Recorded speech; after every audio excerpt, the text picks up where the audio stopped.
We used to play volleyball at this gym after work.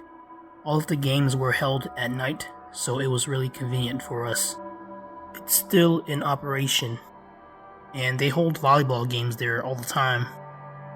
Those were some of the funnest times I've ever had, up until that particular night. We would record the games whenever we played.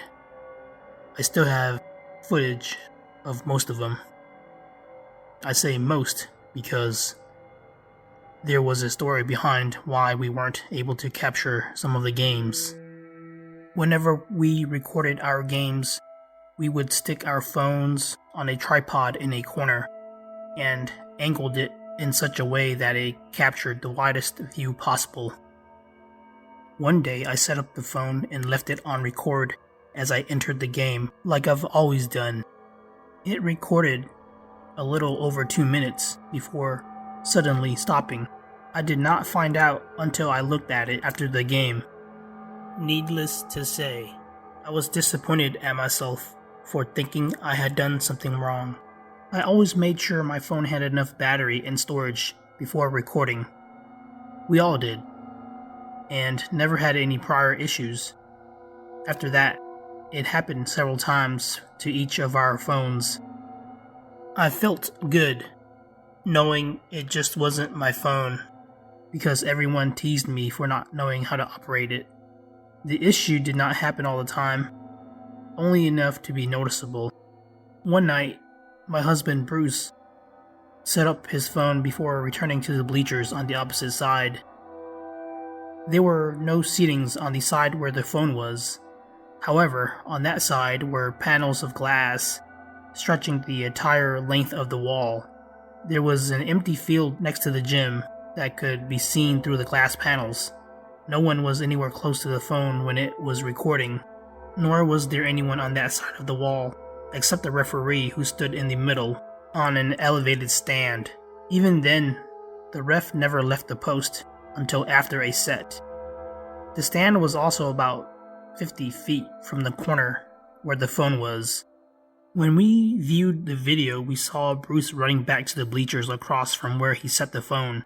About a minute in, the game commenced with the signal of the whistle, and the first serve was delivered successfully over the net.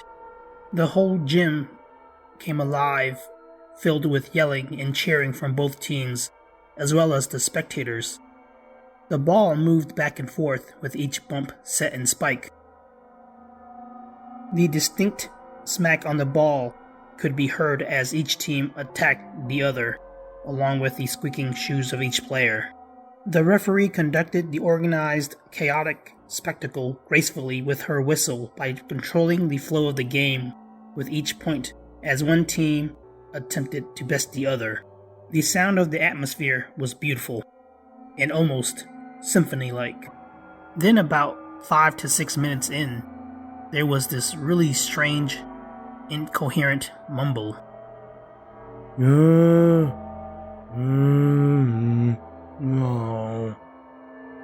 The voice sounded as if it were either literally behind or next to the phone. My brother-in-law David heard it first. "Y'all hear that? What the hell is that?" David asked no one in particular. "Yeah, I heard it too," Bruce said. "It sounds like a bunch of mumble-jumble, right? But it sounded really close to the phone," David responded. "That's freaking weird, because there wasn't anyone by the phone," Bruce said. "Rewind it," I said. We discussed and replayed the video several times, trying to make sense of it.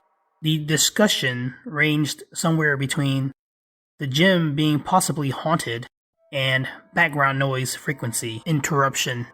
The mysterious voice served as the most perplexing topic, replacing the usually dominant volleyball discussion for that night. One night, I was watching the latest recording of our game before sending it to the rest of the team. I noticed a mysterious haze moving about in the video. I rewound the video to confirm my suspicions. I had already watched through the first 2 sets and was about 10 minutes into the final set when the strange haze slowly crept into the bottom left corner of the screen. It looked as if it were about to cross from one side to the other, and decided to back away at the last minute.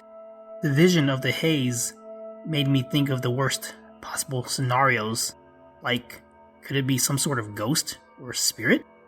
The thought of that sent chills down my spine. I showed the footage to Bruce, who was still deeply engaged in a round of StarCraft on the computer. "Babe, check this out," I said. "What is it?" Bruce asked without taking his eyes off of the computer screen. "Pause the game. I got something to show you." "There's something really weird on the recording," I said, handing my phone to Bruce. "Just press play. It's already set to the correct time." Bruce played the video, and I could see his eyes narrow as he stared intensely on the screen. "What the?" He rewinded it and replayed the video, and I could see the shock on his face. "What is that thing? It's freaking creepy." "I don't know what it is either, but I think it might be a ghost." "Oh, hell no. So you're saying the gym's haunted? You know most of the time I'm alone in that bathroom, right? I was thankful for that, but now? This is all I'm gonna think about whenever I'm in there." "Sorry, I don't know if it's haunted, but I can't think of anything else." I sent the video to our group chat, and they all had similar reactions to it. There was no explanation for what we all witnessed on the video. Toward the end of our volleyball season, we had the last game that night at 9 p.m. Bruce and I got there a little later than usual. My teammates were already done changing and were going through the warm-up drills before our game. Had we gotten there on time, they'd still be waiting on the bleachers until the 8 p.m. game was over. I went into the locker room to change. Midway through, I felt this sudden chill. It gave me goosebumps. I felt like I was being watched. All of a sudden, the lights flickered. I paused to see if the lights were going out. The flickering would stop and start randomly. I did not want to be left half naked in the dark in case the lights went out, so I quickly threw on my team jersey and shorts. My mind raced and my heart pounded. All I could think about was not wanting to be trapped in the locker room with a ghost, demon, or whatever that thing was in our videos. As fast as I was moving, everything seemed to be in slow motion. I didn't know if it was fear or if the room got colder, or a combination of both, but I started trembling, and as I did, the sense of dread grew. I didn't even bother putting my knee pads and court shoes on. I figured I'd just wear them when I got outside. It was unlike me not to fold my street clothes, but I made an exception that time. I sloppily stuffed them into my bag.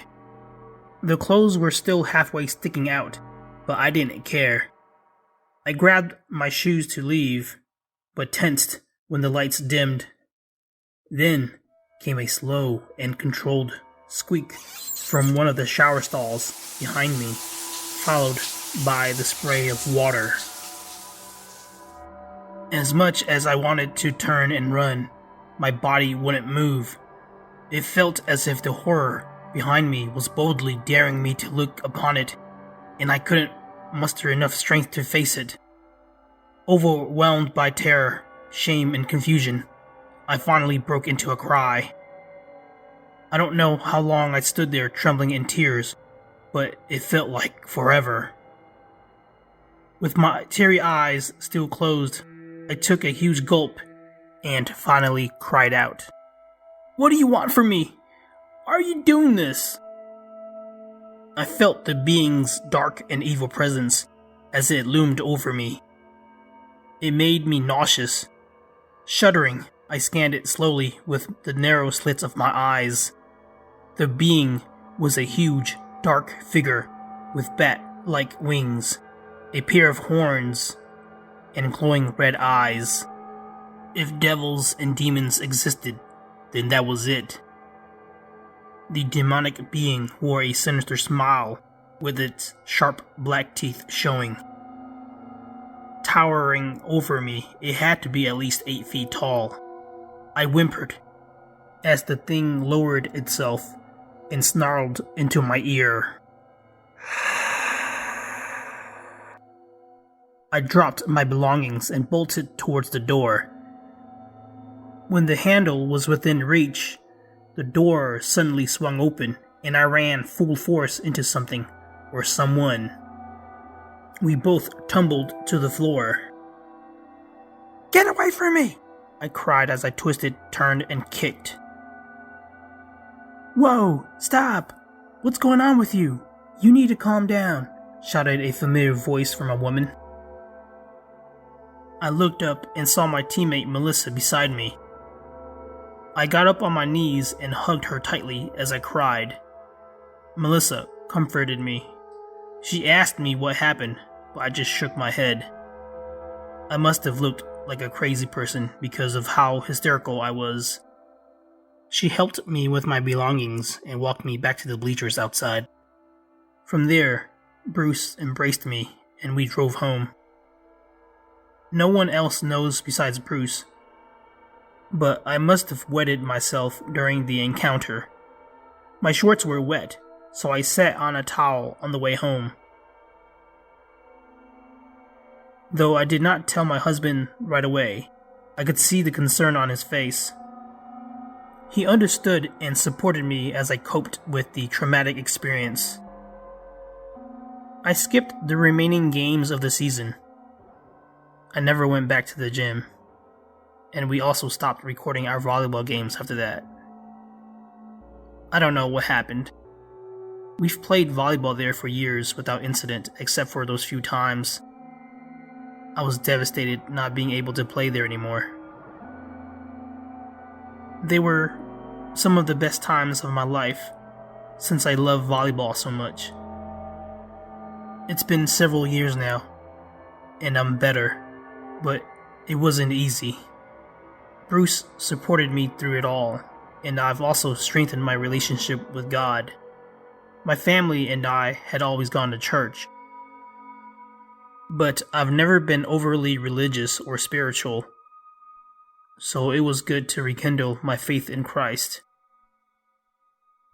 There was a stretch of time when I refused to shower or be alone, always afraid the demon would come back for me.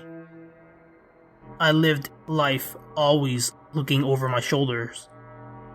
It got so bad I'd suffer from panic attacks and depression. I even stopped playing volleyball and being active altogether. Before the incident, I've always been a naturally cheerful person. But as I've said, I'm slowly regaining my life back and look forward to the day I can play volleyball again. Of all places, I never imagined I'd ever experience paranormal activities at a gym. It's a big world, so I guess you just never know when and what you'd run into. Everything happens for a reason. In my case, if I can overcome this, I would become an even stronger person and be a symbol of hope for anyone who's going through something traumatic.